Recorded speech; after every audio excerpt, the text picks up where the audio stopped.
Hi, my name is Dr. Kenva Fowler. I am a pediatrician and I've been practicing medicine for the last 12 years. So, what inspired me to become a pediatrician was from I knew myself, I had always worked with young people, I've always worked with youths, children, and reformed schools. I've been visiting a lot of the children's home in our island, and this was something that I did just naturally. And then when it was time to choose a career as I became a young adult, and I did a few professions, a few career choices, and I realized it wasn't for me. And so I just tapped back into what was natural for me, and that was caring for kids. When I say that I'm a pediatrician, they're like, oh, so you deal with babies.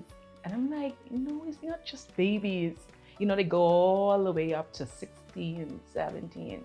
So I always tell people that I do deal with not just babies, but also younger persons. The best part of my job is seeing a child well.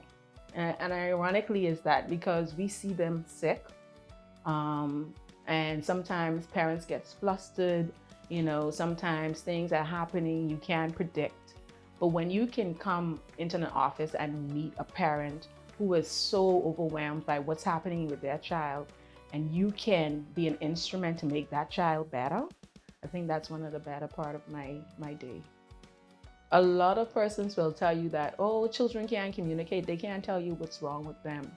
But in hindsight, even though they cannot speak, there are a lot of things clinically that a child can present with, and they help you in the diagnosis for a child. It's just you as a physician understanding it. But I guess for the layman, they won't be able to understand it, so they think that children can tell you what's wrong with them. But they can say things, but they say it in a different way.